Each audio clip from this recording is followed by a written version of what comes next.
The mahogany conference table gleamed under crystal chandeliers as Jason Reed reviewed the most important contract of his 28-year life. Reed Technologies' Manhattan headquarters buzzed with anticipation. This deal with the Khalid Investment Group could transform his artificial intelligence startup into a global powerhouse worth $12 billion. The Arab investors are offering unprecedented terms, announced his business partner, Daniel Chen, sliding documents across polished wood.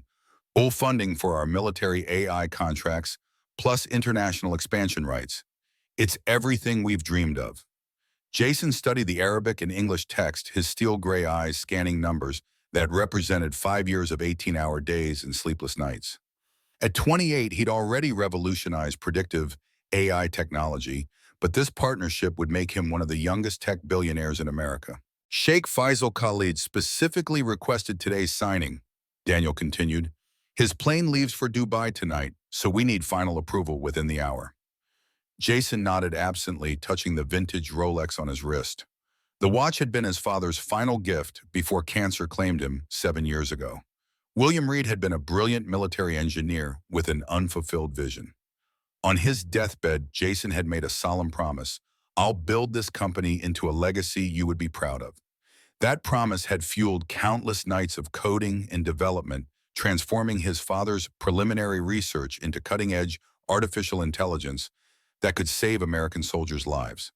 Now, with Khalid's backing, Reed Technologies could deploy globally. The conference room door opened quietly and Isabel Vega entered with practiced invisibility. She perfected the art of being unnoticed during her 8 months serving Reed Technologies executive meetings, moving like a shadow in her black server's uniform. Her dark hair was pulled back professionally, and she kept her eyes downcast as she arranged the afternoon refreshments. Jason barely glanced up from the contract. Coffee, Isabel, and make sure those pastries are fresh. We're hosting some very important people today. Isabel's movements faltered slightly as she caught sight of the contract's header.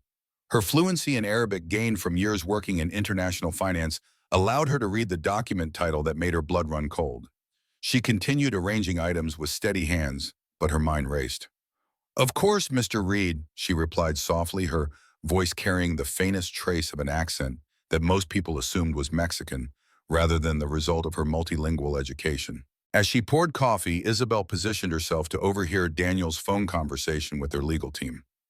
Her ability to understand Mandarin Arabic, French, German, Spanish, and English had proven invaluable in her previous career, and now it might save Jason from making the biggest mistake of his life. The contracts look standard, Daniel was saying in Mandarin to their Chinese-American lawyer, assuming privacy. But I want you to review paragraph 12.3 once more. Something about the subsidiary clauses feels off. Isabel's heart stopped. Paragraph 12.3 was exactly what she'd been worried about when she saw the Arabic header. She'd seen identical language destroy other American companies. Careful with that coffee, Jason said sharply as Isabel's hand trembled slightly. These documents are irreplaceable. Isabel steadied herself, meeting his gaze directly for the first time in months. My apologies, Mr. Reed. The contracts appear quite complex. Why? Something in her tone made Jason pause. Isabel had served hundreds of meetings, always silent and efficient. Why was she making conversation now? They're fairly straightforward, Jason replied, studying her face. Standard international investment agreements. Isabel finished pouring coffee, her mind working frantically. She needed to warn him. But how could a simple server possibly know enough about international law to identify contract fraud? Will the Arab investors be joining you soon? She asked carefully. Daniel checked his watch. Sheikh Khalid's team should arrive any moment. This is the biggest deal in Reed Technologies' history. Isabel nodded, moving to arrange documents on the side table. As she organized papers, she deliberately positioned herself near Daniel's phone when it rang again. Wade, Daniel answered in Mandarin, then switched to Arabic when he recognized the caller. Naam Sheikh Faisal. Isabel continued her tasks while listening intently. Sheikh Faisal was explaining something about American technology transfer protocols and ensuring complete subsidiary control. Her blood turned to ice as she understood the true meaning behind the corporate jargon. Is there anything else? She asked Jason, hoping her voice sounded steadier than she felt. Jason was absorbed in reviewing figures with Daniel. Just keep the coffee fresh. This meeting could run for hours. As Isabel moved toward the door, Daniel's phone conversation shifted to French, discussing les lois de transfert technologique with someone who was clearly coordinating the legal aspects of the deal. The pieces clicked together in her mind with terrifying clarity. She had to act now. Returning to the conference room, Isabel deliberately knocked over a sugar bowl, sending packets scattering across the table. "I'm so sorry," she exclaimed, kneeling to collect them. "Isabel, what are you doing?" Jason's voice carried surprise rather than anger. As she gathered the sugar packets, Isabel whispered, "Mr. Reed, perhaps you should have your legal team pay special attention to the subsidiary transfer clauses in paragraph 12.3. The room fell silent. Daniel's eyebrows shot up and Jason turned to stare at her with surprise. "Excuse me?" Jason's voice carried curiosity rather than anger. "What do you know about contract law?" Isabel's heart hammered against her ribs. "I simply noticed that the Arabic text in that section doesn't exactly match the English translation. Small discrepancies can sometimes be significant." The audacity of it hung in the air. Jason rose from his chair as all 6 feet of him, radiating the confident authority that had built his company. "You read Arabic?" Among other languages, Isabel admitted, her facade of simple efficiency cracking slightly. "I couldn't help but notice some concerning terminology while serving your previous meetings." Jason felt the world shift slightly. The quiet server, who'd been invisible for months, had just revealed linguistic skills that could impact a $12 billion deal. "What kind of concerning terminology?" he asked, his business instincts suddenly sharp and focused. Isabel glanced at Daniel, who was watching her with undisguised suspicion, then back at Jason. "The kind that suggests your technology patents would be transferred to Middle Eastern subsidiaries under creative interpretations of international law." Daniel's phone buzzed with an urgent text. He glanced at it and paled. "Jason Sheikh Faisal is in the lobby with his legal team. They're ready to finalize everything now." Jason looked between the contract, Daniel's worried expression, and Isabel's composed face. "Daniel, give us 5 minutes." "But Jason, they're expecting—" "5 minutes, Daniel." After Daniel reluctantly left, Jason circled the table to face Isabel directly. "Tell me exactly what you think you discovered." Isabel took a deep breath, knowing her next words would either save his company or destroy her carefully constructed new life. Paragraph 12.3 allows Khalid Investment Group to transfer your AI patents to subsidiary companies in countries that don't recognize American intellectual property protections. Once transferred, they can manufacture and sell your technology without paying you another cent.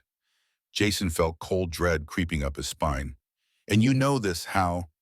"Because I've seen this exact contract language before," Isabel said quietly. "It was used to destroy 3 American tech companies in the past 2 years. The victims thought they were getting investment partners. Instead, they got robbed legally." "Who are you?" Jason demanded, studying her with new intensity. Isabel met his gaze steadily. "Someone who knows that in about 10 minutes, Sheikh Faisal Khalid is going to offer you everything you've ever wanted, and I might be the only person in this building who understands what he's really taking in return." Jason stared at Isabel, his analytical mind racing through possibilities.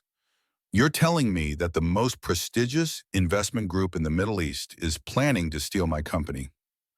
"I'm telling you to read paragraph 12.3 very carefully," Isabel replied, moving to the contract and pointing to specific lines. "This clause here in Arabic translates to irrevocable technology transfer upon subsidiary activation, but the English version says collaborative technology sharing for mutual benefit." Jason leaned over the document, acutely aware of Isabel's proximity and the subtle scent of her perfume. "The English sounds harmless." "That's the point. In international law, Arabic takes precedence in Middle Eastern courts when there's a translation dispute. If they activate subsidiaries in Qatar or Saudi Arabia, your patents transfer immediately and permanently." The implications hit Jason like a physical blow. "They're using semantic manipulation to commit legal theft." "Exactly. And once they have your military AI technology, they can sell it to hostile governments while you face prosecution for technology leaks you never authorized." Jason straightened, studying Isabel with growing amazement. The shy server had vanished, replaced by someone who clearly understood complex international law. "How do you know so much about corporate espionage?" Isabel hesitated, clearly weighing how much to reveal. I used to work in international mergers and acquisitions before circumstances forced me to start over. What kind of circumstances? The kind that involved discovering your own firm was facilitating exactly these types of fraudulent deals. Jason felt pieces clicking together. You were a lawyer, corporate attorney specializing in international technology transfers. I also have an MBA in global finance and speak 6 languages fluently. Isabel's professional mask slipped slightly. I was very good at my job until I realized what my job actually was. The conference room door opened and Daniel returned looking frazzled. Jason Sheikh Faisal is getting impatient. His legal team wants to begin the signing ceremony immediately. Jason glanced at Isabel, then back at Daniel. Tell them we need 30 more minutes for final review. 30 minutes? Daniel's voice pitched higher. They've been planning this for months. If we delay now, then they'll wait, Jason said firmly, or they'll leave. Either way, we're not signing anything until our legal team reviews every translation. Daniel shot Isabel a suspicious look. Jason, what's going on? You were ready to sign an hour ago. An hour ago, I didn't know there were translation discrepancies in the contract. Translation discrepancies, the Khalid Group provided certified translations. Their reputation is impeccable. Isabel stepped forward slightly. Mr. Chen, have you personally verified the Arabic translations, or are you relying on their certified versions? Daniel's face flushed with irritation. I don't speak Arabic. That's why we use certified translators. Who provided the certified translators? Isabel asked quietly. The Khalid Group, naturally. They have their own legal team for... Daniel stopped mid-sentence as the implications dawned on him.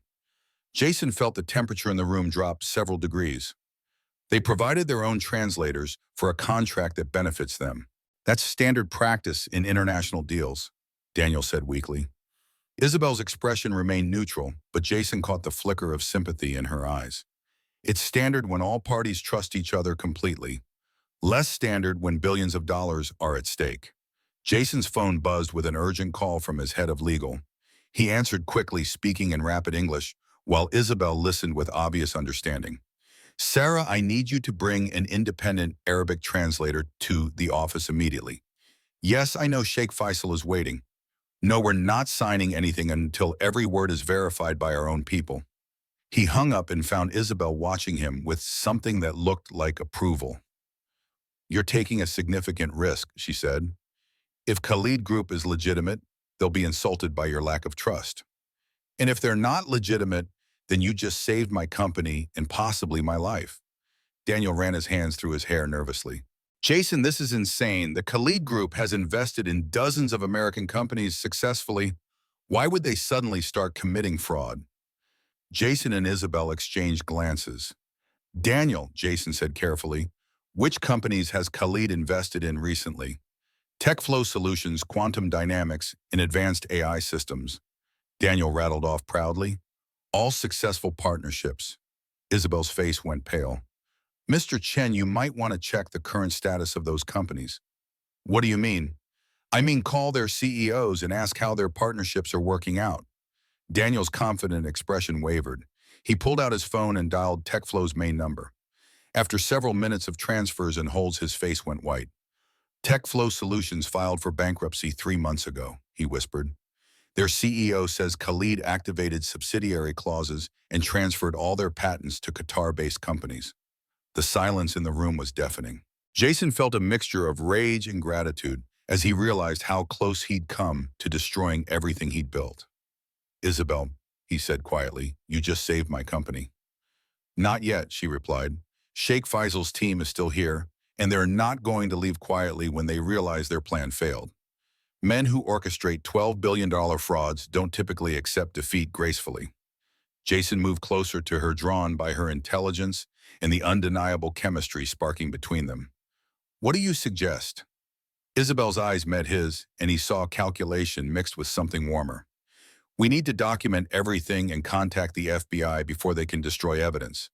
But first you need to decide if you trust me enough to let me help you catch them. Why would you want to help me? Isabel's professional composure cracked slightly, revealing vulnerability underneath. Because watching you work these past months, I've seen that you're one of the few CEOs who actually cares about your employees in your country. You don't deserve to be destroyed by people like Sheikh Faisal.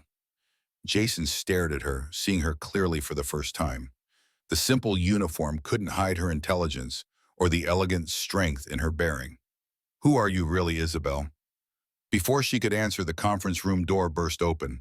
Sheikh Faisal Khalid entered with three men in expensive suits, his smile not quite reaching his eyes. Mr. Reed, I hope you are ready to make history. My legal team is eager to finalize our partnership. Jason felt Isabel tense beside him. The game was about to begin, and everything depended on how well they could play it. Sheikh Faisal Khalid commanded attention the moment he entered the room. Tall and distinguished with silver threading through his black hair, he moved with the confidence of someone accustomed to closing billion-dollar deals. His entourage included two lawyers and a man who was clearly security, though he wore the same expensive suit as the others. Sheikh Faisal. Jason stepped forward, extending his hand, while acutely aware of Isabel's presence behind him. Thank you for your patience with our final review process. Of course, Faisal replied, his handshake firm and his English accent impeccable. Due diligence is the mark of a careful businessman. I trust everything meets your satisfaction. Jason glanced meaningfully at Isabel, who had seamlessly returned to her role as invisible staff arranging papers at the side table. Actually, we've discovered some questions about the translation accuracy in certain clauses.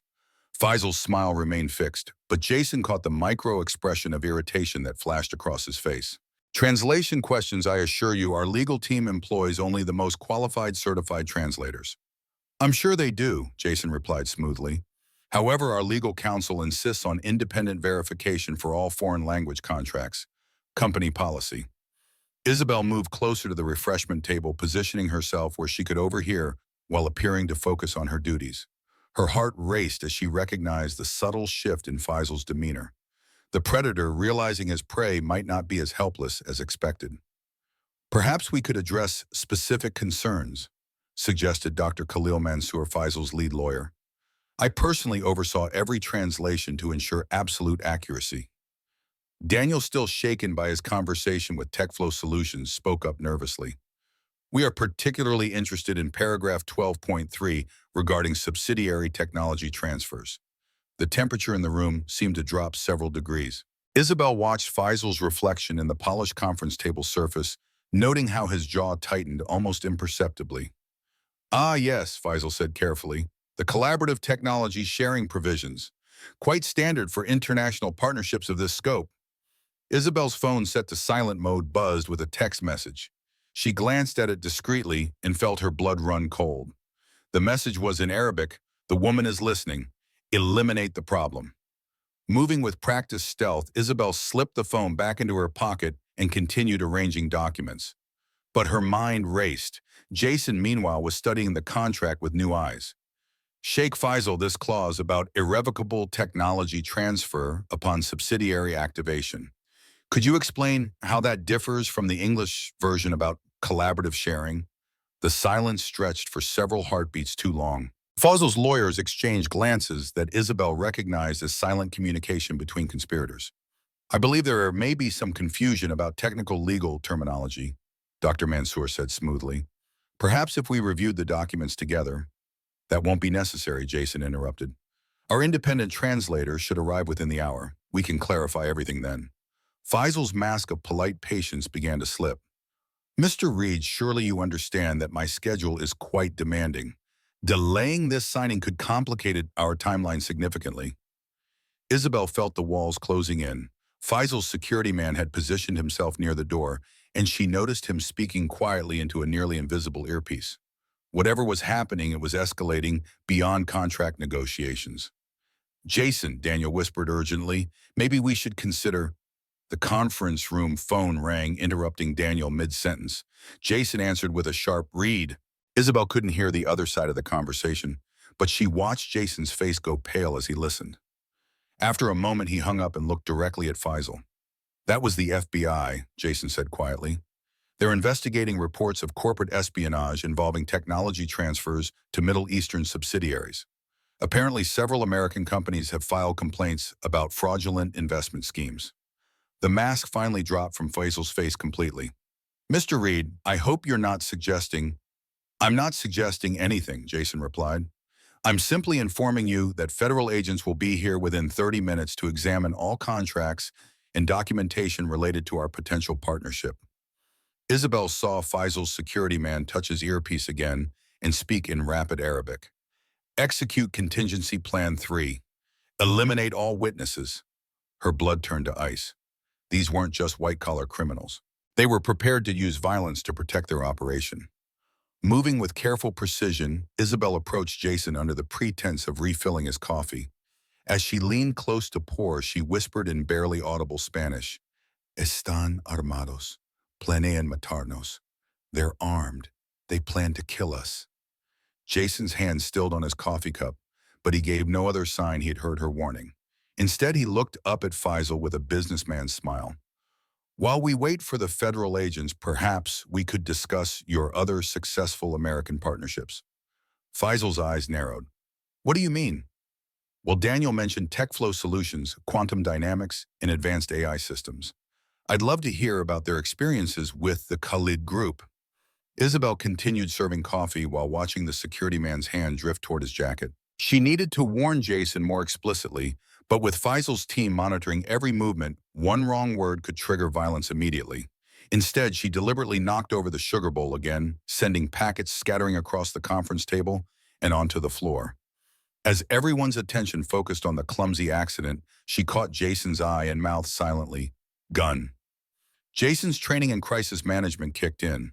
Without changing his expression, he pressed the building's security alert button hidden beneath the conference table. "I'm so sorry," Isabel said loudly, kneeling to collect the scattered sugar packets.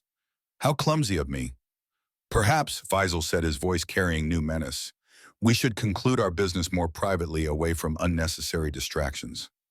Isabel felt the security man's attention focus on her like a laser.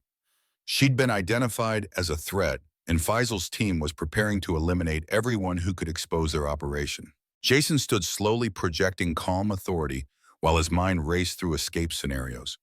"Gentlemen, I think it's best if we wait for federal agents to arrive. I'm sure they'll be very interested in hearing about your innovative partnership structures." Faisal's smile turned predatory. "Mr. Reed, I'm afraid federal agents won't be arriving today. You see, some situations require more direct solutions." The security man's hand moved inside his jacket just as the conference room doors burst open. 3 FBI agents in tactical gear flooded in, weapons drawn. "Federal agents, nobody move." Isabel collapsed against the conference table in relief as Faisal's team realized their elaborate scheme had crumbled. But as handcuffs clicked around Faisal's wrist, she caught the Sheikh's final words spoken in Arabic with chilling precision. "Find Isabel al-Nadim. This isn't over." Her blood froze as she realized her carefully constructed identity had been blown. Faisal knew exactly who she was and why she'd been able to expose his plan so effectively. Jason was beside her, instantly, his hand steady on her arm. "Isabel, are you all right?" She looked up at him, seeing concern and something deeper in his gray eyes. "Jason, there is something else I need to tell you about why I really knew so much about their operation." "Later," he said firmly. "Right now, we're both safe. That's what matters." But Isabel knew their safety was temporary. Faisal's network was vast and his threat had been very specific. The shy server named Isabel Vega was about to disappear forever. The question was whether Isabel al-Nadim would survive what came next. The FBI safe house in Queens felt like a fortress and a prison simultaneously. Jason Reed paced the hardwood floors while Isabel sat at the kitchen table translating documents the federal agents had seized from Faisal's hotel suite. 3 days had passed since the conference room confrontation, and the investigation was revealing the true scope of the Khalid Group's operation. They've stolen technology from 17 American companies in the past 4 years. Agent Sarah Callahan announced, entering with fresh coffee and manila folders. Your quick thinking saved not just Reed Technologies, but potentially prevented a massive security breach affecting military AI systems. Jason glanced at Isabel, who looked exhausted despite her composed exterior. "What about Faisal's threat? Are we safe here?" "The Khalid Group is more than just corporate espionage," Agent Callahan replied grimly. "We've discovered connections to arms trafficking and technology sales to hostile governments." Sheikh Faisal won't give up easily, especially since Isabel can identify key players in their network. Isabel looked up from the documents, her dark eyes reflecting strain. There's something else you need to know. Faisal called me Isabel Al-Nadim for a reason. Jason felt his world shift again. Al-Nadim, that's not your real name either. It's my birth name, Isabel said quietly. Isabel Al-Nadim was a prominent international lawyer until she discovered her own firm was facilitating these technology thefts. When I tried to expose them, they destroyed my career and threatened my life. Isabel Vega was my witness protection identity. Agent Callahan leaned forward. Isabel, we need you to explain exactly what you discovered about your former firm. Isabel's hands trembled slightly as she reached for a folder. Mansour and Associates wasn't just providing legal services to the Khalid Group. We were creating the fraudulent contracts, establishing the subsidiary companies, and facilitating the technology transfers. I spent 3 years unknowingly helping them steal billions in American intellectual property. Jason sat beside her, drawn by her obvious pain. When did you realize what was happening? 18 months ago, I was reviewing contracts for a client called Quantum Dynamics. The subsidiary transfer clauses were identical to ones I drafted for other clients, but the technology being transferred was military-grade encryption software. Isabel's voice grew steadier as she spoke. I started investigating and discovered that every contract I'd worked on had resulted in American companies losing their most valuable assets. What did you do? Agent Callahan asked. I copied everything: contracts, email communications, bank transfer records. Then I confronted my boss, Dr. Khalil Mansour. Isabel's laugh was bitter. He offered me a promotion and $1 million bonus to forget what I discovered. Jason felt rage building in his chest. They tried to buy your silence. When I refused, they tried intimidation. When that failed, they tried to have me killed. Isabel met Jason's eyes and he saw the fear she'd been hiding. A car bomb destroyed my apartment in Geneva. If I hadn't been working late at the office, I would have died. The room fell silent except for the hum of the safe house's security systems. Jason reached for Isabel's hand without thinking, surprised when she didn't pull away. The witness protection program gave me a new identity and relocated me to New York, Isabel continued. But I couldn't stop thinking about all the American companies being destroyed by contracts I'd helped create. When I discovered Faisal was targeting Reed Technologies, I knew I had to act. Agent Callahan studied Isabel with professional interest. You risked everything to save a company you'd never worked for. Isabel's eyes found Jason's again. I risked everything to save a man who didn't deserve to be destroyed by my mistakes. The intensity in her voice made Jason's pulse quicken. Despite everything, the danger, the deception, the impossible circumstances, he was falling for this brilliant, courageous woman who'd sacrificed her safety to protect his dream. Isabel, he said softly, you saved my company and possibly my life. You don't owe me anything. Don't I? She turned to face him fully. I helped create the weapons they used against you. Every fraudulent contract, every stolen patent, every destroyed American business, I made that possible. Jason squeezed her hand gently. You also made it possible to stop them. Agent Callahan's radio crackled with urgent communication. After a brief conversation, she turned back to them with a grim expression. We've got a problem. Faisal made bail through diplomatic channels. He's officially been declared persona non grata and ordered to leave the country. But, Jason prompted, but 3 of his associates are still in New York, and we've intercepted communications suggesting they plan to eliminate Isabel before leaving. Isabel went pale. How long do we have? Our surveillance suggests they've located this safe house. We need to move you both immediately. Jason stood, pulling Isabel to her feet. Where? There's a secure federal facility upstate. You'll be completely protected until we can... The lights went out. In the darkness, Jason heard Agent Callahan curse and reach for her radio. All units, we have a breach at the safe house. Repeat, we have a hostile breach. Isabel's hand found Jason's in the darkness, her fingers intertwining with his. Jason, if something happens to me, you need to know. Nothing's going to happen to you, he said fiercely, pulling her closer. The sound of breaking glass came from the front of the house, followed by shouted commands in Arabic. Agent Callahan pushed them toward the back exit, her weapon drawn. Move now. Jason wrapped his arm around Isabel's waist, guiding her through the dark hallway toward the rear of the house. Behind them, he could hear multiple voices coordinating a systematic search. "The garage," Agent Callahan whispered. "There's an armored vehicle.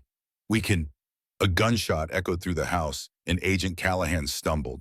Isabel caught her arm, steadying her as blood spread across the agent's shoulder. "I'm fine," Callahan gasped. "Keep moving." Jason felt Isabel's body trembling against his, but her voice remained steady. "There's a window in the laundry room. We can reach the neighbor's yard." "How do you know that?" "I memorized every exit the first day we arrived." Even in mortal danger, Isabel's intelligence amazed him. Jason helped Agent Callahan while Isabel led them through the dark house with confident precision. Behind them, the voices grew closer. They reached the laundry room just as flashlight beams began sweeping the hallway behind them. Isabel quietly opened the window while Jason helped the wounded agent. "You first," Isabel whispered to Callahan.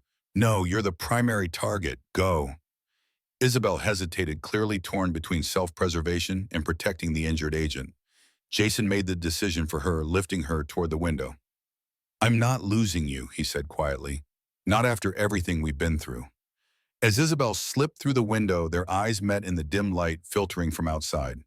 In that moment, Jason realized that somewhere between corporate espionage and federal safe houses, he'd fallen completely in love with her. "Jason," she whispered urgently from outside. "Hurry." He helped Agent Callahan through the window, then followed just as footsteps reached the laundry room. They ran across the neighbor's yard, staying low and moving toward the street where backup federal vehicles were arriving with sirens wailing. As they reached the safety of an FBI tactical van, Jason saw Isabel's expression in the flashing emergency lights. She looked relieved but also resigned, like someone preparing for an inevitable goodbye. "Isabel, what is it?" She turned to him with tears in her eyes. "Jason, there is something else.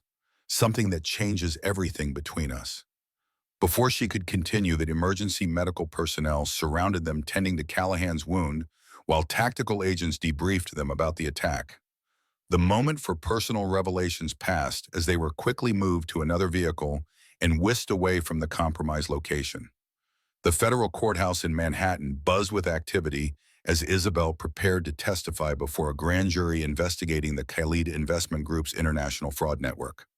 Jason sat in the witness waiting area, watching her review her notes with the focused intensity he'd come to admire over the past week. "You don't have to do this," he said quietly, moving to sit beside her. "Agent Callahan said they have enough evidence from the documents to proceed without your testimony." Isabel looked up from her legal pad, her dark eyes reflecting determination mixed with fear. "Jason, without my testimony explaining how the contracts were structured, they might only get convictions for fraud. With my testimony, they can prove conspiracy to commit espionage and technology theft. The difference is 5 years versus life sentences." Jason reached for her hand, marveling at how natural the gesture had become. "And the difference for you is continued witness protection versus having your real identity exposed to every news outlet in the country." "I know the risks." "Do you—" Jason studied her face, seeing the woman he'd fallen in love with beneath the brave exterior. "Once you testify as Isabel Al-Nadim Al-H, former attorney for Mansour and Associates, your life as Isabel Vega disappears forever. Faisal's associates will spend the rest of their lives trying to find you." Isabel's smile was sad but resolute. "My life as Isabel Vega was never real anyway. It was just borrowed time." Before Jason could respond, the door opened, and Dr. Khalil Mansour entered in handcuffs, flanked by federal marshals. The man who had once been Isabel's boss and mentor looked older and smaller than Jason had expected, but his eyes burned with hatred when they fixed on Isabel. "Isabel Al-Nadim," Khalil said in accented English, his voice carrying old affection twisted into malice. "My most promising student. I taught you everything you knew about international law, and this is how you repay me." Isabel stood facing the man who had destroyed her life with dignity that took Jason's breath away. "You taught me to recognize justice, Dr. Mansour. I'm simply practicing what you preached before you forgot your own principles." Khalil's laugh was bitter. "Principles? Isabel, we were making millions while helping developing nations access technology that American companies hoarded selfishly. We were leveling the playing field." "We were stealing," Isabel replied firmly, "and you know it. I know that you were living in a penthouse apartment in Geneva, driving a Maserati and earning more money than most people see in a lifetime. All of that disappeared the moment you decided to develop a conscience.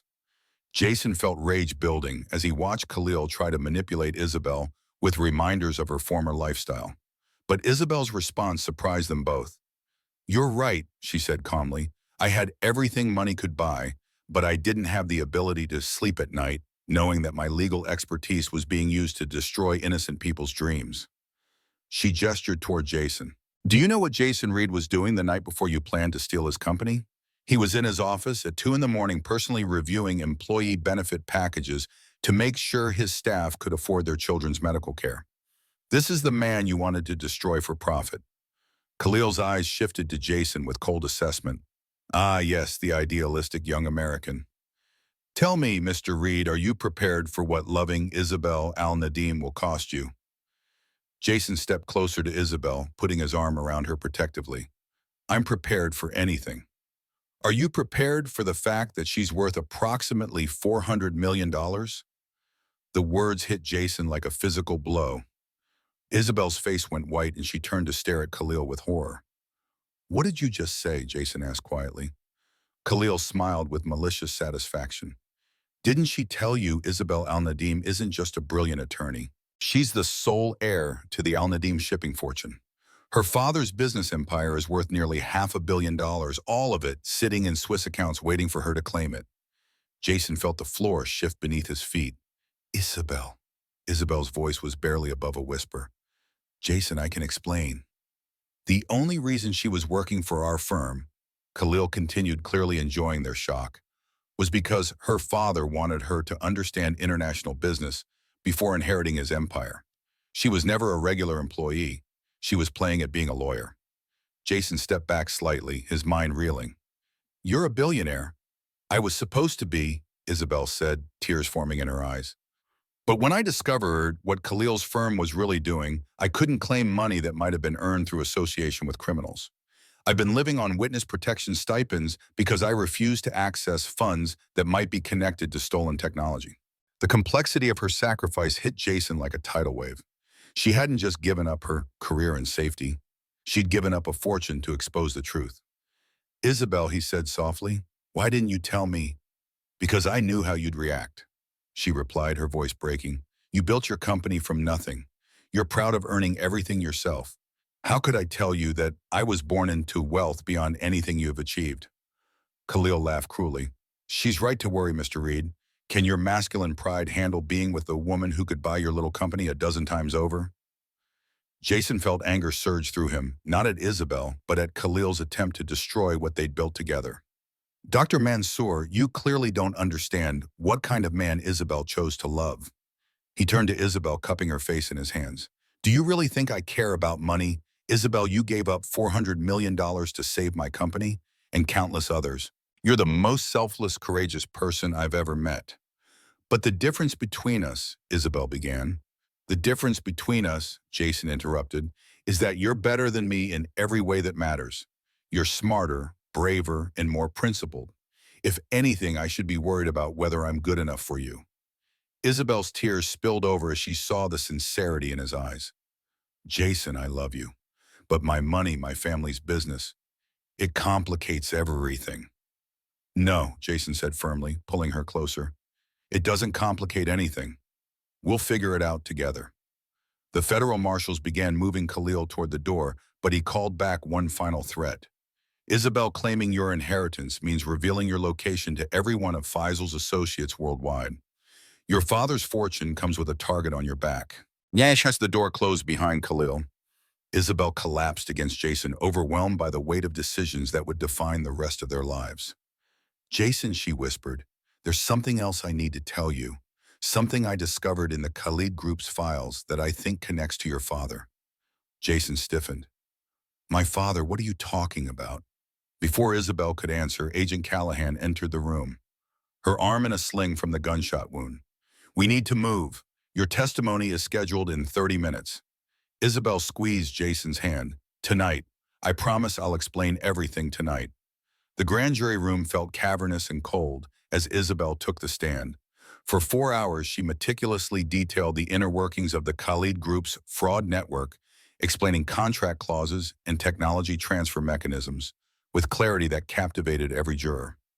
Jason watched from a small viewing area, his heart swelling with pride at her courage and brilliance. When they finally left the courthouse, night had fallen over Manhattan.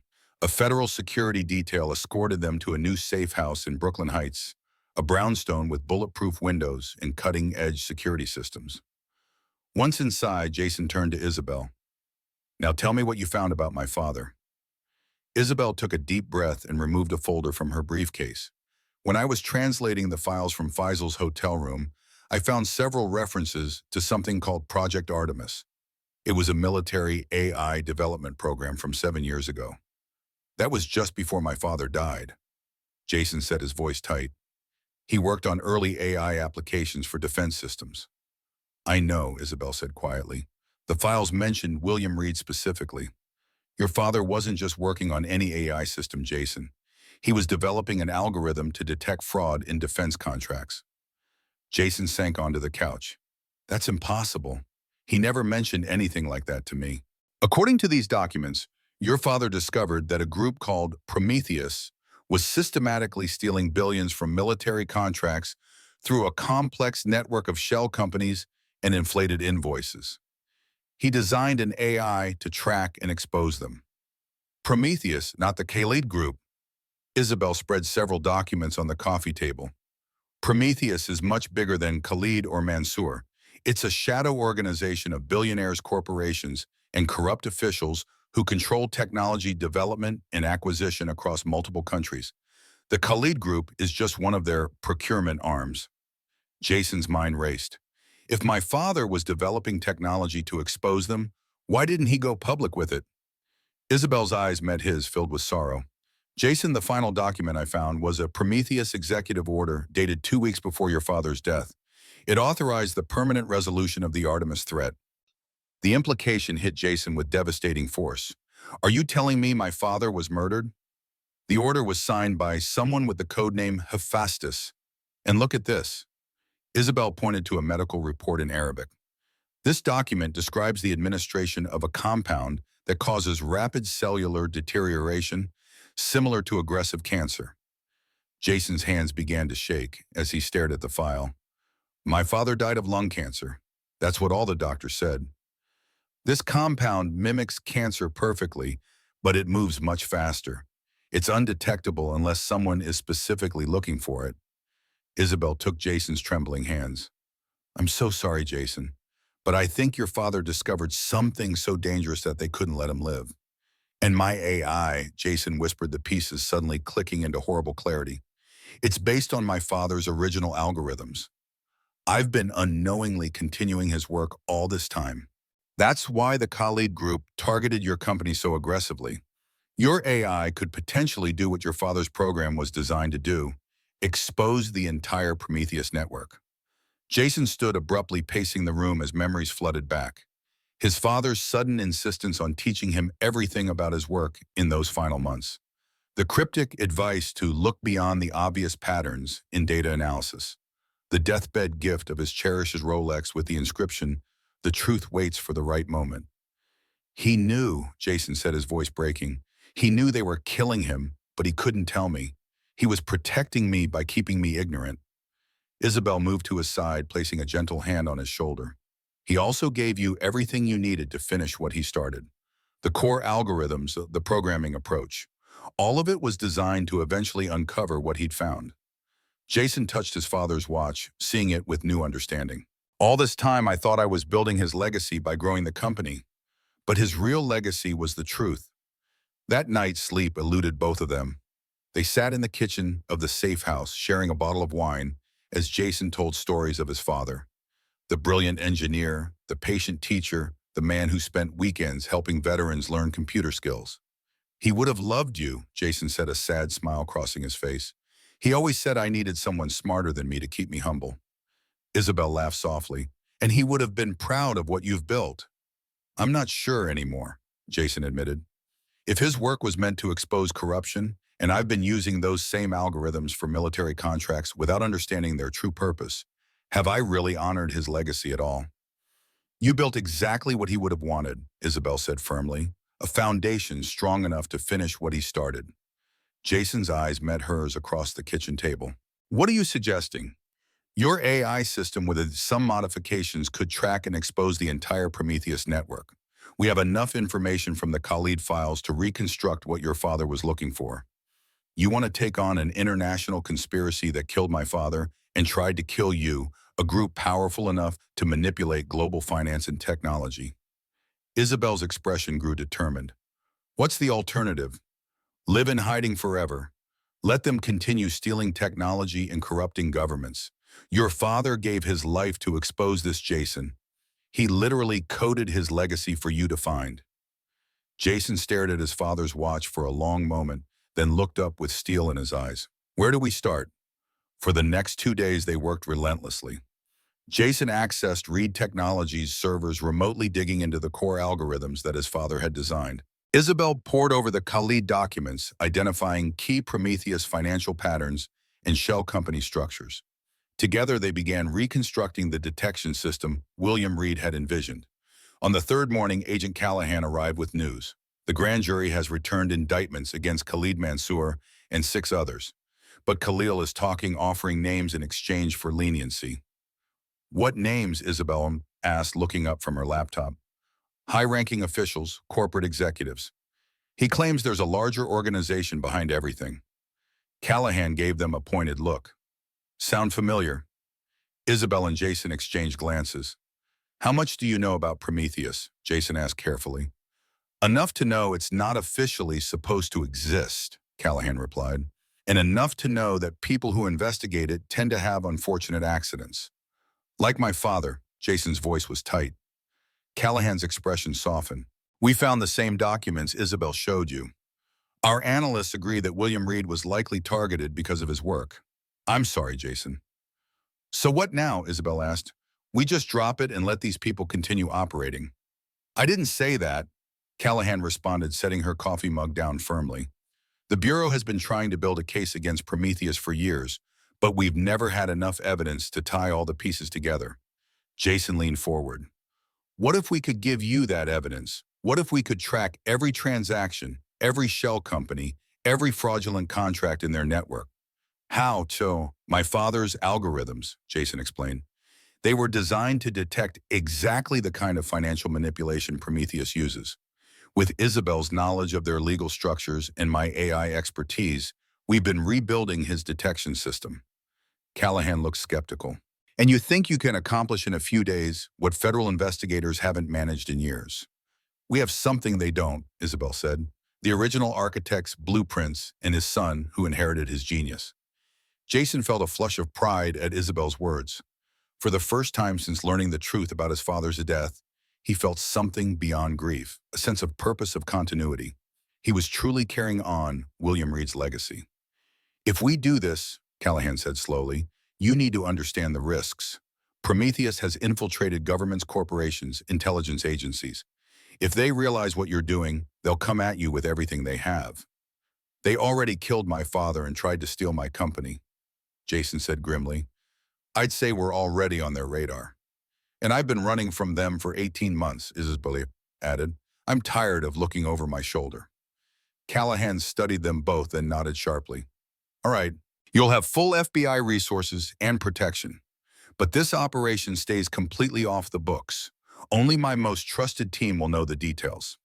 Over the next week, their lives fell into an intense rhythm. During the day, Jason coded while Isabel analyzed financial data. At night, they shared quiet dinners in the safe house, their conversation ranging from childhood memories to future dreams.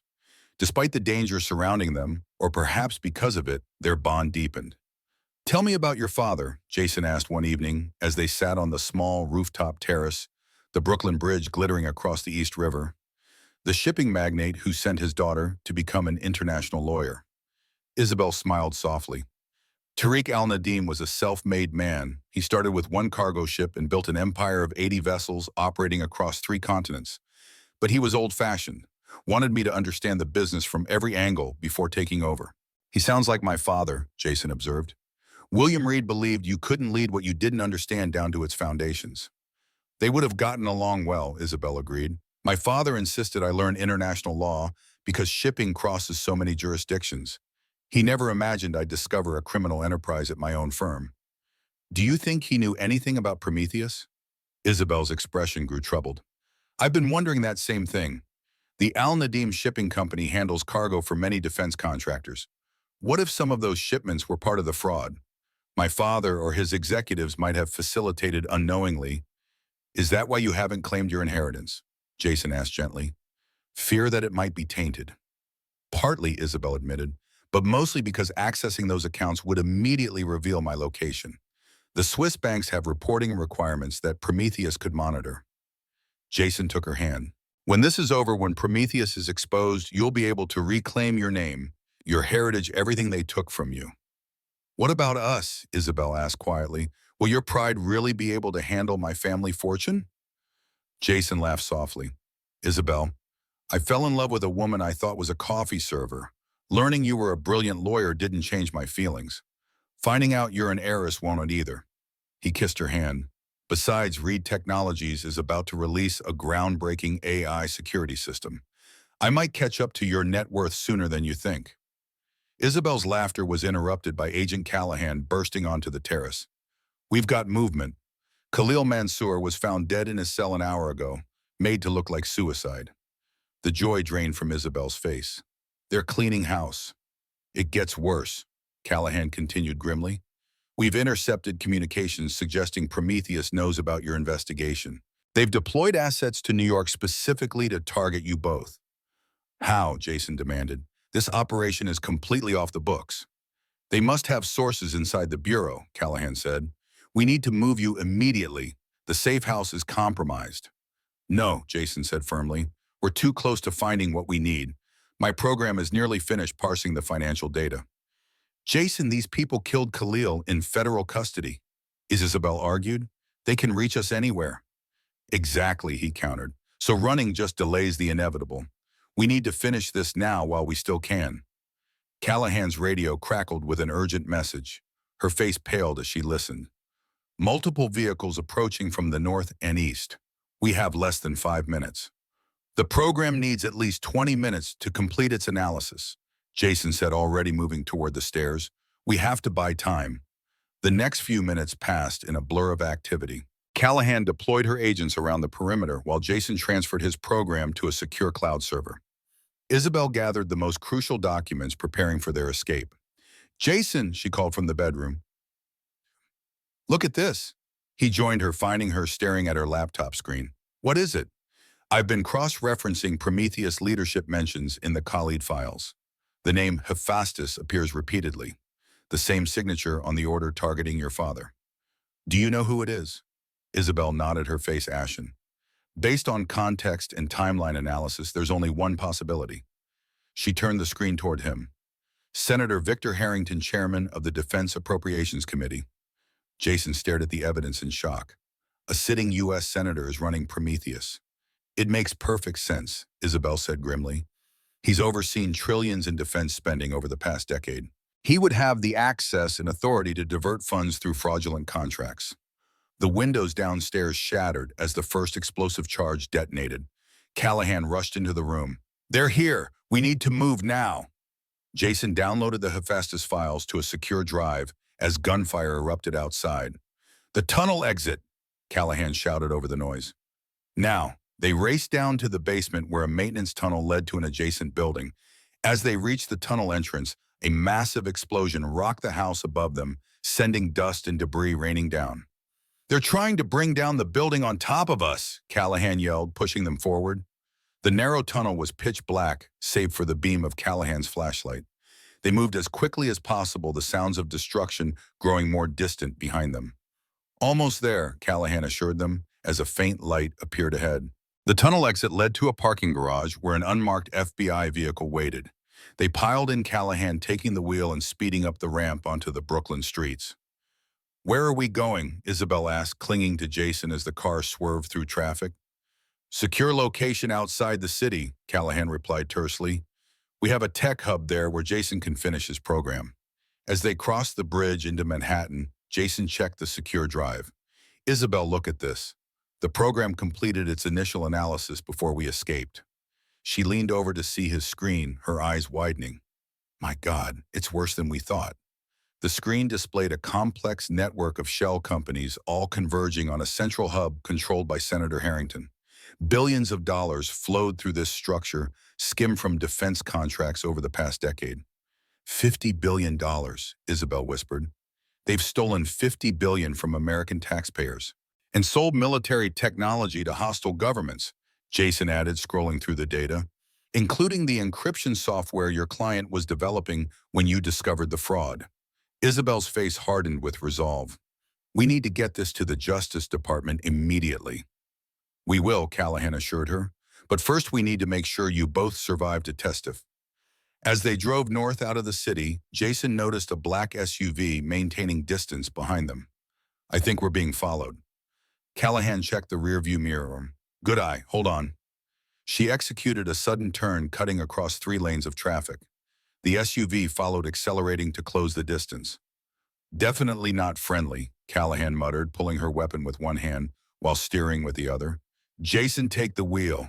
He reached over, gripping the steering wheel as Callahan leaned out the window and fired 3 precise shots at the pursuing vehicle's front tire. The SUV swerved violently, crashing into a row of parked cars. Won't stop them for long, Callahan said, resuming control of the vehicle. They'll have backup. Sure enough, 2 more black SUVs appeared behind them, gaining rapidly.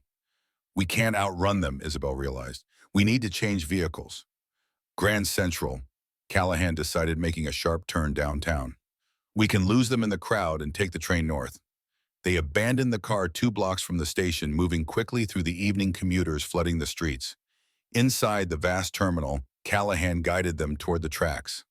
Northeast Regional departs in 7 minutes, she said, purchasing tickets at a kiosk. We'll get off at a random stop and arrange new transportation. As they moved toward the platform, Jason noticed men in suits entering the main concourse, scanning the crowd systematically. Prometheus agents, he warned quietly, at all the entrances. Callahan assessed the situation with a professional eye. Too many civilians for them to act openly. Stay close and keep your heads down. They merged with a large group boarding the train, managing to secure seats in the middle of a crowded car. As the train pulled away from the platform, Jason caught a glimpse of frustrated men in suits, watching helplessly. We made it, Isabel breathed, leaning against him in exhaustion. For now, Callahan cautioned him, but they'll check camera footage and figure out which train we boarded. We need to be off this train before they can mobilize teams at the next stations. Jason checked his secure drive again. The program is still running advanced analysis. It's mapping the entire Prometheus network, following every transaction to its source. Isabel studied the emerging data. Jason, look at this pattern. All these transactions route through the same Swiss bank before dispersing globally. On the same bank that holds your family's accounts, Jason realized. Isabel's eyes widened in sudden understanding. My God, what if my father wasn't just an innocent shipping magnate? What if he discovered what Prometheus was doing through his business? You think your father was targeted like mine? Jason asked softly. He died in a sailing accident 6 years ago. Isabel said, her voice hollow. His boat mysteriously sank in perfect weather. I never questioned it until now. Callahan leaned in, keeping her voice low. Isabel, was your father's death before or after William Reed's? 3 months before, Isabel whispered. Which means they might have been working together. Jason finished the revelation, hitting him like a thunderbolt. My father was developing AI to track financial fraud. Your father owned a global shipping company that might have seen suspicious cargo movements. 2 men with the expertise and access to expose Prometheus, Callahan concluded, both dying under questionable circumstances within months of each other. Isabel's hands trembled as she pulled out her phone, accessing an encrypted email account. I have some of my father's old files stored in a private cloud. I never connected them to any of this. She navigated to a folder labeled Reed Consulting and opened it to reveal dozens of documents and spreadsheets. Reed Consulting, Jason repeated, his voice tight with emotion. My father's side business. He said it was just small technical projects to supplement his income. Isabel opened one document revealing a complex analysis of shipping manifests compared against defense contract deliverables. They were definitely working together. Your father was analyzing my father's shipping data to find discrepancies. They were building a case, Jason realized, together. And they both died before they could complete it, Callahan added grimly. Isabel looked up at Jason, tears shining in her eyes. All this time our paths were meant to cross. Your father and mine started this journey together. And now we're finishing it, Jason said, taking her hand firmly in his. Together. The train began slowing as they approached the first station north of the city. Callahan rose, gesturing for them to follow. This is where we get off. I have a team meeting us with secure transport to the tech facility. As they disembarked onto a quiet suburban platform, Jason felt a strange sense of peace despite the danger. His father's legacy wasn't just Reed Technologies. It was a quest for truth, for justice, for exposing corruption that preyed on American innovation. And somehow, against all odds, he'd found the perfect partner to complete that mission. The daughter of his father's ally, a woman whose courage and brilliance matched his own. Isabel, he said quietly as they moved toward the waiting FBI vehicles. When this is over, when Prometheus is exposed and we can stop running, I want to rebuild both legacies the right way. Your father's shipping company, my father's technology vision, all of it dedicated to transparency and accountability. Isabel squeezed his hand, her eyes reflecting the same determination he felt. The Reed Al-Nadim legacy, I think they would approve. As they settled into the secure vehicle, Jason's secure drive pinged with an alert. The program had completed its full analysis, mapping every aspect of Prometheus's criminal empire.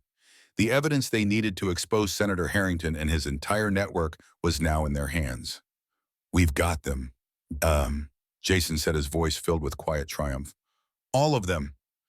Isabel leaned against his shoulder, exhaustion and hope mingling in her expression. Now we just have to live long enough to tell the world. The car accelerated into the gathering darkness, carrying with it the legacy of two fathers and the future of their children. A future that would be forged through danger, determination, and an unexpected love born in the shadow of conspiracy. The FBI technology facility in upstate New York resembled a corporate retreat more than a government installation. Nestled among dense pine forests, the modernist building of glass and steel housed some of the Bureau's most advanced digital resources. For 3 days, Jason and Isabel worked relentlessly, compiling their evidence against Prometheus into an airtight case. The connection map is complete, Jason announced, leaning back from his workstation, where multiple screens displayed intricate webs of financial transactions. $53 billion diverted from defense contracts over 12 years, all traceable back to Senator Harrington and his inner circle. Agent Callahan reviewed the data, her expression grim. The scope is even worse than we thought. 27 defense contractors, 15 senior military officials, 9 congressmen, and 4 cabinet-level officials, all implicated. Isabel looked up from her own station where she'd been analyzing legal documents. Not to mention 34 executives from major corporations and 17 foreign officials. Prometheus has effectively created a shadow government controlling military technology development worldwide. And now we have proof, Jason said, his voice reflecting both exhaustion and triumph. Every transaction, every shell company, every fraudulent contract, all documented and verified by my father's algorithms. He zoomed in on one particular node in the network display. This is especially damning. Senator Harrington personally authorized the diversion of funds from the Artemis defense system. The very program my father was working on. He literally stole from my father's project to fund the operation that killed him. Callahan nodded. The Justice Department task force arrives tomorrow morning. Once they verify the evidence, they'll coordinate simultaneous arrests across multiple jurisdictions. What about Senator Harrington? Isabel asked. Taking down a sitting senator, especially one as powerful as the Defense Appropriations Chairman, won't be easy. The evidence against him is overwhelming, Callahan assured them. His code name appears on direct orders for illegal technology transfers. And she hesitated, her eyes meeting Jason's. And on the termination orders for William Reed. Jason felt a cold resolve hardening in his chest.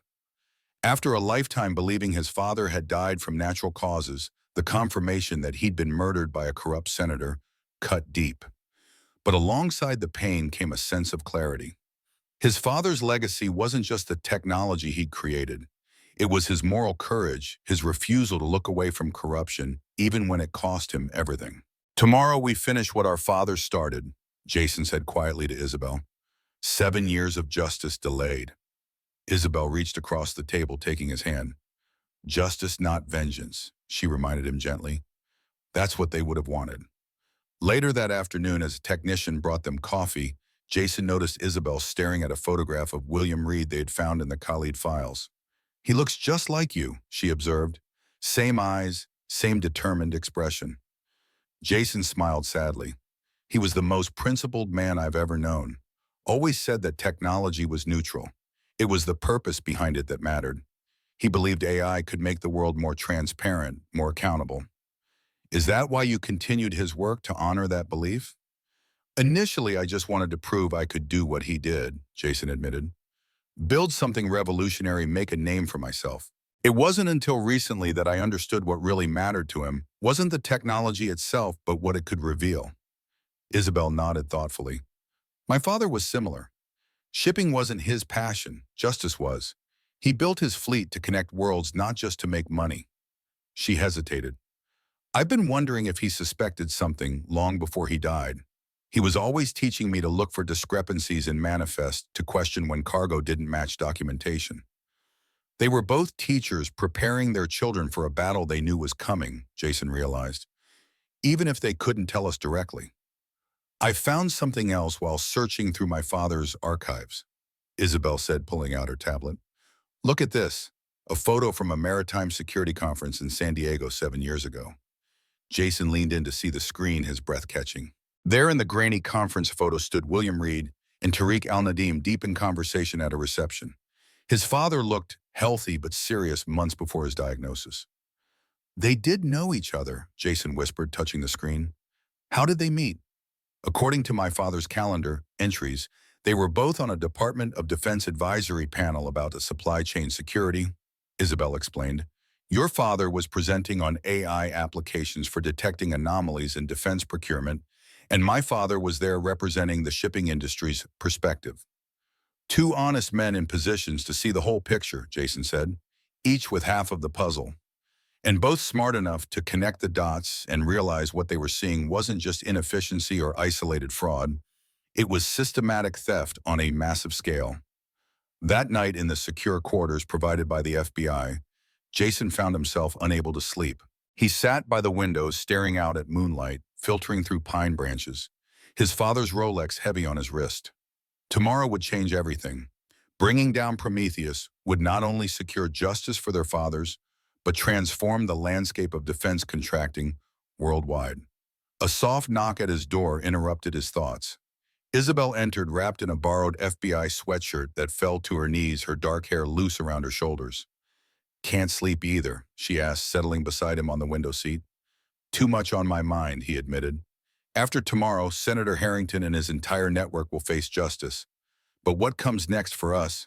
You mean after we stop being fugitives hiding from international assassins? Isabel smiled, though her eyes remained serious. I've been thinking about that too. Your inheritance will be released, Jason said. $400 million in a shipping empire waiting for its rightful leader. And Reed Technologies will likely triple in value once the government sees how effective your father's algorithms are at detecting fraud, she countered. You'll be a billionaire tech CEO overnight. Jason took her hand, tracing her palm with his thumb. Two separate empires on different continents. Not exactly conducive to building a life together. Isabel studied his face in the moonlight. Unless we combine them, what are you suggesting? The Reed Al-Nadim Foundation, she said, her eyes brightening with purpose. We use both fortunes to create something new. Transparency technology for global commerce, picking up exactly where our fathers left off. Jason felt something unlock in his chest. Not just defense contracts, but global supply chains, financial systems, making corruption harder everywhere. Isabel finished. It's what they were trying to do together. It's the legacy they really wanted to leave. Jason cupped her face gently. Isabel Al-Nadim, I think I fell in love with you the moment you knocked over that sugar bowl to warn me about paragraph 12.3. Her laugh was soft in the darkness. And I fell in love with you when you believed a coffee server over a billionaire investor without hesitation. Most men in your position would have dismissed me immediately. I've never been most men, Jason murmured, drawing her closer. No, she agreed, her lips meeting his. You're much better. As they held each other in the moonlight, the facility's perimeter alarm suddenly blared to life, then fell silent just as quickly. Jason and Isabel froze, exchanging alarmed glances. That wasn't a test, Jason whispered, moving to the communications panel. He pressed the emergency button, but nothing happened. The system's down. Isabel was already at the window, peering into the darkness. Movement in the trees, she reported tensely. Multiple figures approaching from the north perimeter. Prometheus, Jason concluded grimly. They're making their move before we can hand over the evidence. He grabbed his secure laptop and drive while Isabel collected the most crucial documents. They slipped into the hallway, finding it eerily deserted. Where are the guards? Isabel whispered. A muffled thud from the security office answered her question. Jason cautiously pushed the door open to find two FBI agents unconscious on the floor, the surveillance monitors dark. They've disabled the security systems, he realized. We need to find Callahan. They moved silently through the darkened corridors, the emergency lights casting everything in an ominous red glow. Distant sounds of struggle echoed through the facility. This way, Isabel urged, pulling Jason toward a service stairwell. Callahan said her quarters were on the lower level. They descended quickly, emerging into a corridor, just as a tactical team in black combat gear rounded the far corner. The lead operator spotted them, immediately raising his weapon. Run, Jason shouted, pulling Isabel back through the doorway as bullets splintered the frame behind them. They raced up the stairs, emerging on a different floor. Callahan had shown them the facility layout on the first day. Always know your escape routes. And Jason now mentally reviewed the floor plan. The server room, he decided. It's reinforced, and there's a direct line to the Justice Department from there. They navigated the maze-like corridors twice, having to duck into side rooms to avoid Prometheus operatives sweeping the building. The facility had clearly been compromised at multiple points, with most of the FBI personnel either neutralized or pinned down in defensive positions. Finally, they reached the server room, only to find the door already open. Inside, a team of technicians in Prometheus tactical gear were systematically removing hard drives. They're stealing the evidence, Isabel whispered in horror. Jason pulled her back before they could be spotted. Not all of it. I made a backup on my secure drive, and I uploaded critical files to my private cloud server. A sudden commotion from the main atrium drew the attention of the Prometheus team. Jason caught fragments of radio chatter. FBI reinforcements. Perimeter breach. Expedite extraction. Looks like the cavalry might be arriving, he whispered to Isabel. We need to secure ourselves until then. The biotech lab, Isabel suggested. It has an isolation chamber with reinforced walls. They made their way to the facility's research wing, moving from shadow to shadow. The lab was deserted, equipment still humming with power despite the security breach. The isolation chamber, a cube of ballistic glass and steel used for containing hazardous materials, stood in the center. It locks from the inside, Jason noted, examining the control panel. Once sealed, it requires biometric authorization to open. They slipped inside, securing the heavy door behind them. The chamber's independent air system hummed to life, and emergency power illuminated the interior with sterile white light. Now we wait, Isabel said, her voice steady despite the fear evident in her eyes. Jason activated his secure laptop, connecting it to the facility's backup systems. Let's do more than wait, he said grimly. Let's make sure all this evidence survives no matter what happens to us. He began creating a distributed backup protocol, splitting the Prometheus files into encrypted packets and routing them to secure servers worldwide. News organizations, intelligence agencies, Interpol, each gets a piece of the puzzle, automatically unlocking if I don't enter a cancellation code every hour. A dead man's switch, Isabel realized. Brilliant. Jason worked rapidly, his fingers flying across the keyboard. Outside the isolation chamber, they could hear the distant sounds of gunfire intensifying. Something big is happening, Isabel observed, watching the corridor through the glass walls. That sounds like a serious firefight. Jason finished his programming with a flourish. Done. Even if they get to us, the evidence is secure. Through the glass walls of the isolation chamber, they saw flashes of gunfire and heard shouted commands as FBI tactical teams engaged the Prometheus operatives. The chaos lasted for nearly an hour before Agent Callahan appeared in the lab doorway, her weapon drawn and a cut above her eye. Thank God, she said, holstering her pistol when she spotted them. We've secured the facility, but not before they destroyed the main server room.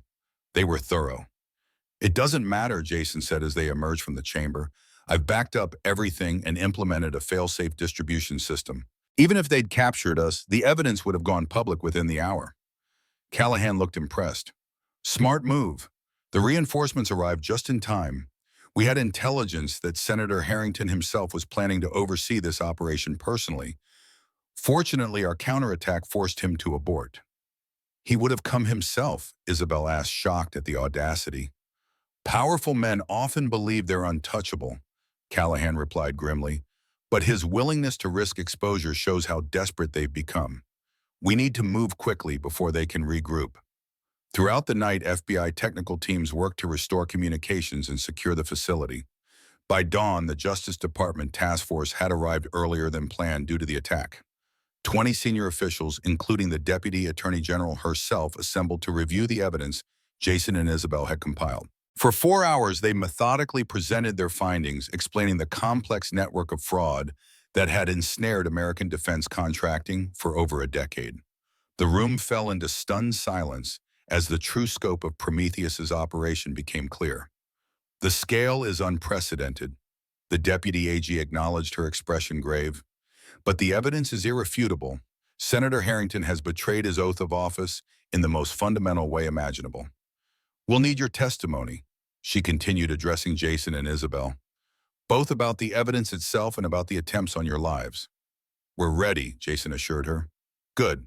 We've prepared sealed indictments for 78 individuals based on your evidence. Arrests will begin tomorrow at dawn, coordinated across 12 countries. What about Harrington? Isabel asked. The senator is currently at his Virginia estate for the congressional recess. FBI tactical teams are already in position. He'll be taken into custody at 6 a.m. tomorrow. As the meeting concluded, Callahan approached them with concern etched on her face. We've intercepted communications suggesting Prometheus suspects we're close to moving against them. They've activated emergency protocols. What does that mean? Jason asked. They're destroying evidence and preparing contingencies. Callahan lowered her voice. And they've sent a specialized team specifically targeting both of you. Former intelligence operators, the best money can buy. Isabel tensed. They're coming here. We don't think they know this location yet, but we can't rule it out. We're doubling security and moving you to the most secure section of the facility tonight. That evening, as storm clouds gathered over the pine forest, the facility transformed into a fortress. Additional agents patrolled the perimeter, while technical teams monitored surveillance systems for any sign of intrusion. Jason and Isabel were relocated to a reinforced safe room deep within the building's core. One more night, Isabel said as they settled into the sparse quarters. By this time tomorrow, it will all be over. Jason checked his secure drive one final time, verifying that all evidence had been properly transferred to Justice Department servers. I keep thinking about my father. He died never knowing if his work would make a difference. He knew, Isabel said with quiet confidence. He encrypted those algorithms in ways only you would understand. He trusted you to finish what he started, even if he couldn't tell you directly. A distant rumble of thunder punctuated her words. The storm was approaching both literally and figuratively. Tomorrow would bring either justice or devastation. There was no middle ground when confronting an organization as powerful as Prometheus. Jason was about to respond when the lights flickered, then went dark. Emergency generators kicked in seconds later, bathing the room in dim red lighting. That's not the storm, he said, instantly alert. The facility alarm began to wail, followed by Callahan's voice over the intercom. Security breach in sectors 3 and 5. All personnel to defensive positions. Protect the witnesses at all costs. The sound of distant gunfire confirmed their worst fears. Prometheus had found them again. They're making their move before the arrests can happen, Isabel realized. If they eliminate us and the evidence, they survive to fight another day, Jason finished grimly. He moved to the safe room door, checking that it was securely locked. This room is designed to withstand an assault. We should be safe until the situation is contained. The gunfire intensified, moving closer to their position.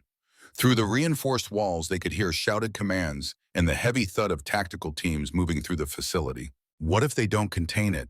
Isabel asked, her voice steady despite the fear evident in her eyes. What if Prometheus breaks through?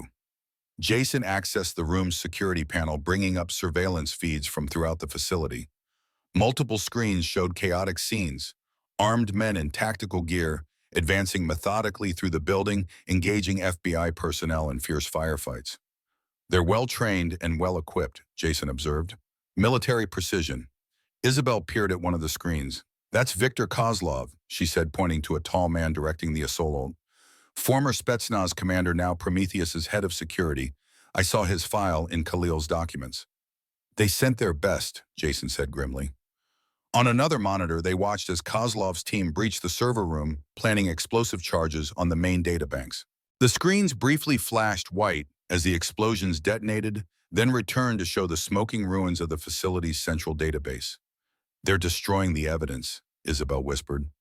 Not all of it, Jason reminded her, patting his secure drive. And the Justice Department already has copies of everything at multiple locations. The arrest will proceed regardless. The gunfire suddenly ceased, replaced by an eerie silence.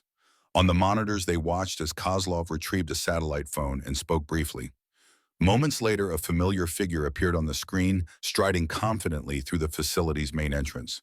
Senator Harrington. Isabel gasped. The distinguished senator looked nothing like his public persona as he surveyed the carnage around him. Gone was the grandfatherly statesman, replaced by a cold-eyed commander inspecting a battlefield. He came personally, Jason said in disbelief. Why would he risk exposure like that? Isabel's eyes widened in sudden understanding. Because he knows tomorrow is too late. He's not just here to destroy evidence. He's here to eliminate us as witnesses. On screen, Harrington gestured to a team of operatives carrying specialized equipment. They're heading this way, Jason realized. They must know where we are. What do we do now? Isabel asked, her voice steady despite the circumstances. Jason met her gaze, drawing strength from her courage. We prepared for this. Remember the dead man's switch? In 30 minutes, everything goes public no matter what happens to us. So we just need to stall them, Isabel concluded. Exactly, and hope the FBI can regroup fast enough. They watched on the monitors as Harrington's team methodically worked their way through the facility toward the safe room. Kozlov himself led the way, dispatching the few remaining FBI agents with cold efficiency. A heavy thud against their door made them both jump. Another followed, then another. Someone was trying to break through. Breach charges, Jason said, recognizing the methodical placement of explosives from his company's military training simulations. We have maybe 2 minutes. Isabel looked around the room desperately. There has to be another way out. There isn't. This room was designed to keep people safe, not to provide an escape route. The pounding stopped. On the surveillance feed, they watched as Kozlov himself placed the final charge on their door, then stepped back, speaking into a radio. Moments later, Senator Harrington appeared, inspecting the setup with clinical detachment before giving a curt nod. Jason, Isabel said quietly, taking his hands. Whatever happens next, I need you to know something. Meeting you, working with you, falling in love with you. It's been the most meaningful chapter of my life. Jason pulled her close, feeling her heartbeat against his chest. When we make it through this, and we will, I'm going to ask you to marry me, Isabel Al-Nadim. She smiled up at him, tears glistening in her eyes. And I'm going to say yes, Jason Reed. The first explosion hit the door with concussive force, buckling the reinforced steel. The second followed immediately, creating a gap large enough for Kozlov to peer through. The third blast tore the door completely from its hinges, filling the room with smoke and debris. Through the haze, Senator Victor Harrington stepped into the safe room, flanked by armed mercenaries. In person, he looked older than his public appearances, his silver hair impeccably styled despite the violence around him. He surveyed Jason and Isabel with the cold curiosity of a scientist examining specimens. Mr. Reed, he said, his voice cultured and calm, you look remarkably like your father. He had that same defiant expression when we last spoke. Jason felt rage surging through him. Before you murdered him, before I authorized his removal, yes, Harrington corrected, as if discussing a minor policy decision. William Reed was brilliant, but he failed to understand the greater purpose of our work. You mean your theft of billions in taxpayer money? Isabel challenged. Harrington turned his attention to her. Miss Al-Nadim, your father was equally misguided. Tariq could have been part of our inner circle, benefiting from Prometheus's protection and prosperity. Instead, he chose a principled stand that benefited no one and cost him everything. It didn't cost him everything, Isabel replied fiercely. His principles live on through me. Admirable sentiment, Harrington said with a dismissive smile. But sentiments don't change the world. Power does. Prometheus has guided global technology development for decades, ensuring stability and American dominance. A few billion in redirected funds is a small price for maintaining that order. Jason laughed bitterly. Is that how you justify treason? Pretending your personal enrichment is somehow patriotic? You're as naive as your father. Harrington sighed. The world isn't shaped by idealists, Mr. Reed. It's shaped by realists willing to do what's necessary. Including murder, Jason stated flatly. Including whatever it takes, Harrington corrected. Now let's discuss the evidence you've compiled. We know you've transmitted copies to Justice Department servers, which my team has already neutralized. What we need to know is what other copies might exist. Jason and Isabel remained silent, standing shoulder to shoulder. Harrington nodded to Kozlov, who stepped forward menacingly. We have methods of extracting information that are quite effective. They can also be extremely unpleasant. The choice is yours. Those methods won't matter in about 40 minutes, Jason said calmly. Explain, Harrington demanded. Dead man's switch, Isabel answered, her voice steady. If Jason doesn't enter a cancellation code every hour, everything we've discovered about Prometheus automatically uploads to servers worldwide. News organizations, intelligence agencies, Interpol, all receive complete documentation of your crimes. Harrington's composed facade cracked slightly. You're bluffing. Check the laptop, Jason suggested. The countdown is right there on the screen. Kozlov moved to the computer, examining the display. 38 minutes, 17 seconds. He confirmed, his heavily accented voice betraying the first hints of concern. So you see, Senator, Jason continued, killing us doesn't solve your problem. It actually guarantees your exposure. Harrington's eyes narrowed as he calculated options. What do you want? Justice, Jason said simply. You face trial for my father's murder and all your other crimes. In return, I deactivate the dead man's switch. Absurd, Harrington scoffed. I can simply force you to deactivate it, then eliminate you both. The deactivation requires biometric confirmation from both of us, plus a 20-character passcode that only I know, Isabel countered. Under duress, I'll enter the wrong code, which triggers immediate release of all files. It was a bluff, but a convincing one. Jason kept his expression neutral, impressed by Isabel's quick thinking. Harrington paced the small room, his mind visibly racing. Perhaps a compromise. You deactivate your fail-safe, and I ensure you both receive new identities, new lives far from here. We've tried witness protection, Isabel said dryly. It didn't take. This would be different, Harrington insisted. Prometheus resources far exceed government programs. You would disappear completely wealthy beyond imagination, free to live however you choose. Except we'd never be free, Jason said. We'd always be looking over our shoulders, waiting for you to decide we're too great a liability. Just like our fathers, Isabel added. A sudden commotion outside the room drew Kozlov's attention. He listened to his earpiece, then whispered urgently to Harrington, whose face darkened with anger. FBI tactical teams have breached the perimeter. Harrington announced, his composure finally cracking. It seems our time is limited. So is your freedom, Jason observed. Surrounding a federal facility, murdering federal agents. That alone would end your career and your liberty. But combined with everything else we've uncovered, you'll spend the rest of your life in a supermax prison, Isabel finished. Harrington's aristocratic features contorted with rage. My freedom is not negotiable, he snarled, drawing a pistol from inside his jacket. If Prometheus falls, I have contingencies. Offshore accounts, prepared identities, extraction protocols. But first, I'll ensure you don't live to test him. The gun leveled at Jason's chest. Your father died slowly, painfully, believing his work had been for nothing. You'll have the small mercy of a quicker end.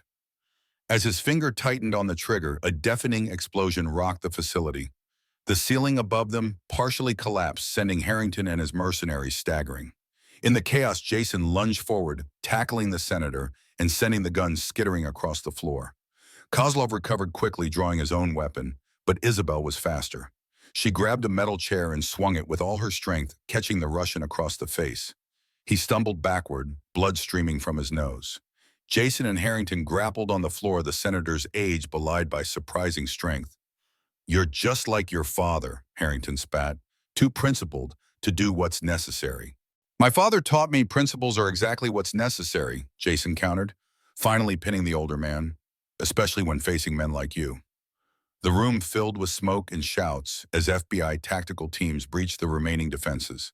Agent Callahan led the charge, her service weapon trained on Kozlov, who had recovered his balance and was reaching for his fallen gun. "Federal agents freeze," she commanded. The Russian mercenary hesitated for only a moment before making his decision. He dove for his weapon, coming up firing. FBI agents returned fire immediately, their bullets striking with precision. Kozlov collapsed, his lifeless eyes staring at the ceiling. Harrington, seeing his last protection eliminated, went limp beneath Jason's grip. The fight drained from him, replaced by the calculating look of a man already planning his legal defense. "Senator Victor Harrington," Callahan announced formally, holstering her weapon and producing handcuffs.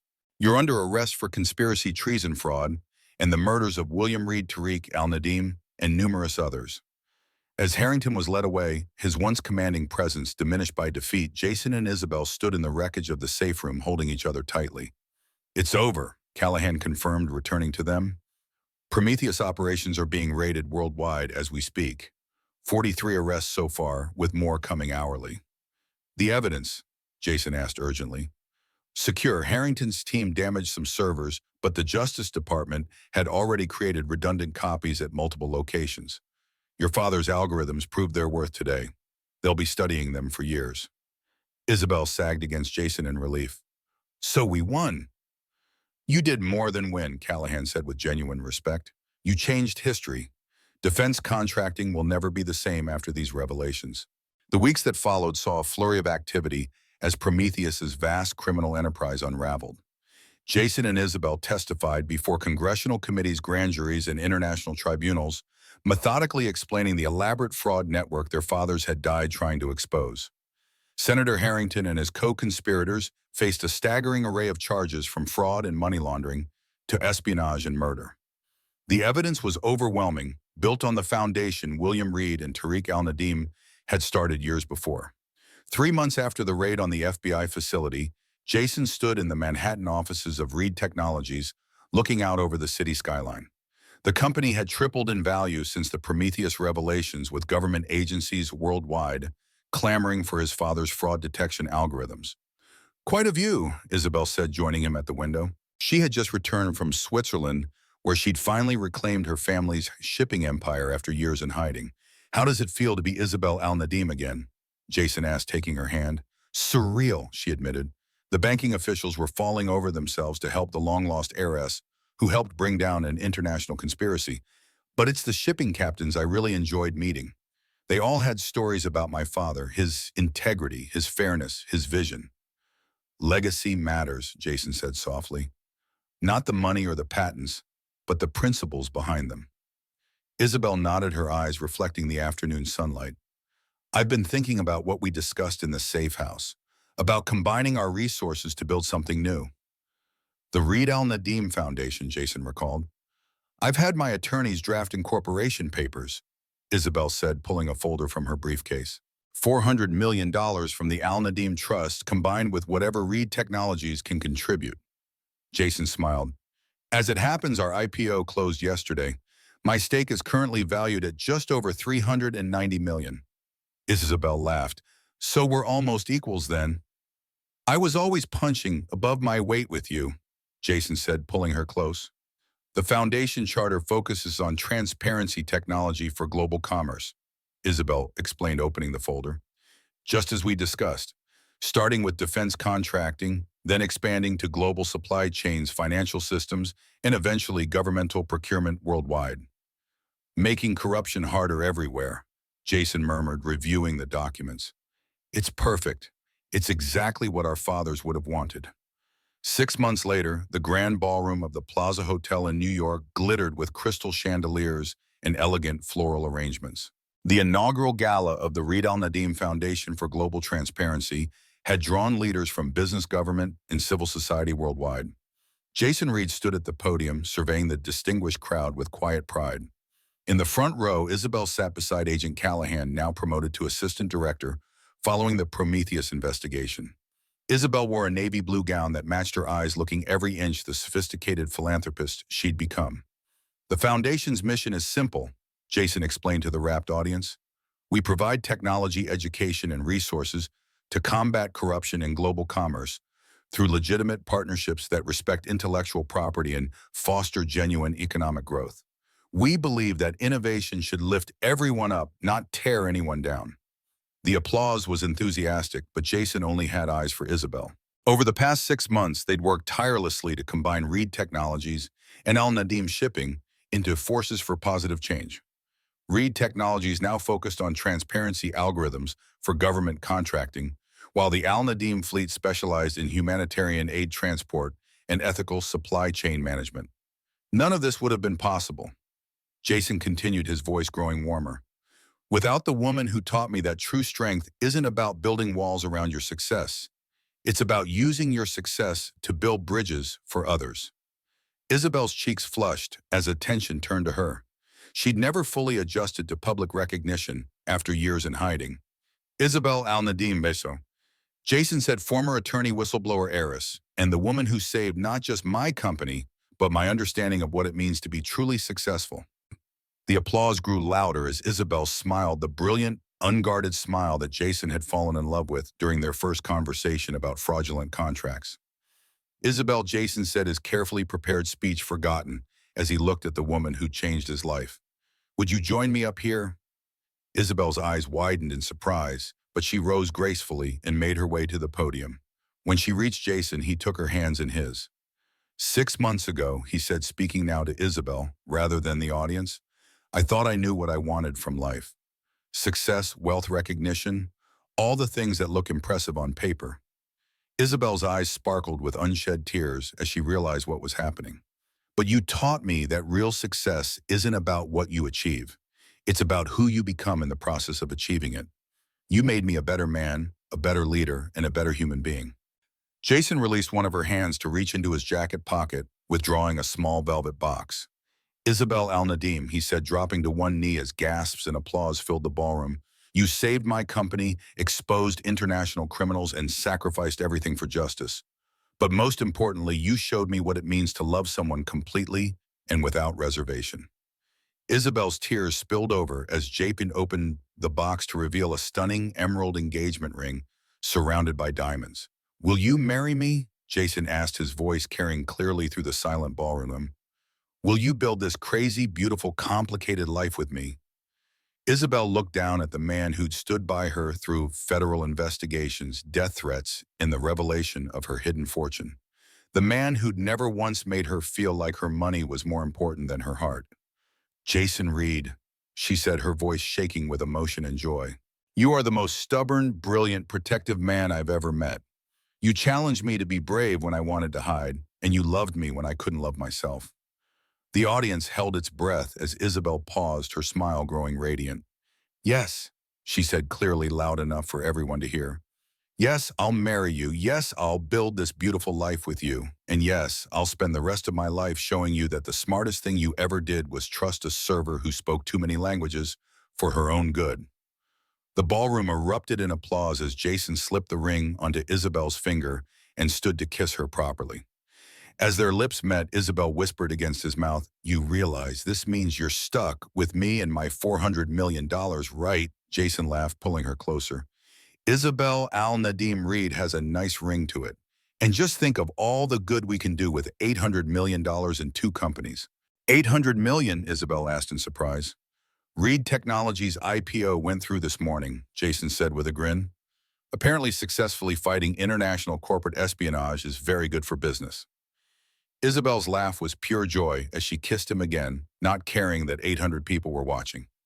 Later, as they danced to their first song as an engaged couple, Isabel looked up at Jason with the mischievous expression that never failed to make his heart race. You know, she said softly, there's something else I should probably tell you before we get married. Jason's eyebrows rose in mock alarm. Please tell me you're not secretly related to any other international crime families. Nothing that dramatic, Isabel assured him, then paused with perfect comedic timing. I just thought you should know that I also speak Italian, Portuguese, and Russian. That makes 9 languages total, not 6. Jason stopped dancing and stared at her. 9 languages. I may have undersold myself slightly when we first met. Jason threw back his head and laughed, spinning Isabel around the dance floor. Isabel Al-Nadim, you are going to keep me surprised for the rest of my life, aren't you? Count on it, Mr. Reed, she smiled. Count on it. As they danced beneath crystal chandeliers surrounded by friends and allies who had watched them fight for justice against impossible odds, Jason realized that his father's legacy had become something far greater than either of them could have imagined. What began as William Reed's solitary quest for truth had transformed into a global movement for transparency led by his son and the daughter of his long-ago ally.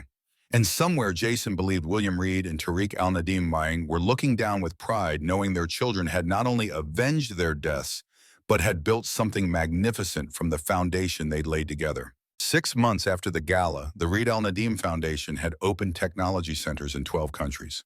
Senator Harrington and his Prometheus associates were serving life sentences in federal prison, and Isabel had indeed added 3 more languages to her repertoire. She claimed it was for business purposes, but Jason suspected she just enjoyed watching his expression when she casually translated yet another conversation he thought was private. Their wedding was held at the Manhattan courthouse, where Isabel had testified against Prometheus, with Agent Callahan as maid of honor and the Deputy Attorney General officiating. Isabel wore her grandmother's pearls and carried jasmine flowers. Jason wore his father's cufflinks and his Rolex watch, the timepiece that had once been a mysterious inheritance, now a symbol of justice fulfilled. They honeymooned in Switzerland, where Isabel formally donated half of her inheritance to international transparency programs. When reporters asked why, she simply said, "Because knowledge should never be hoarded, it should be shared." On their last day in Geneva, they visited the small cemetery where Tariq al-Nadim had been laid to rest. Isabel placed white roses on her father's grave, then stood in silence, her hand tightly clasping Jason's. "He would have loved you," she said finally, "almost as much as I do." Jason squeezed her hand, thinking of his own father and the legacy that had brought them together. "They gave us the tools," he said quietly, "but we built something they never could." "The Reed al-Nadim legacy," Isabel agreed, "just beginning." As they walked away from the cemetery hand in hand, Jason felt the weight of his father's watch on his wrist, a comforting presence rather than a burden. The truth had waited for the right moment, just as William Reed had inscribed all those years ago. And now that truth had set them free to build a future neither of their fathers could have imagined, but both would have cherished. The Reed al-Nadim legacy had only just begun.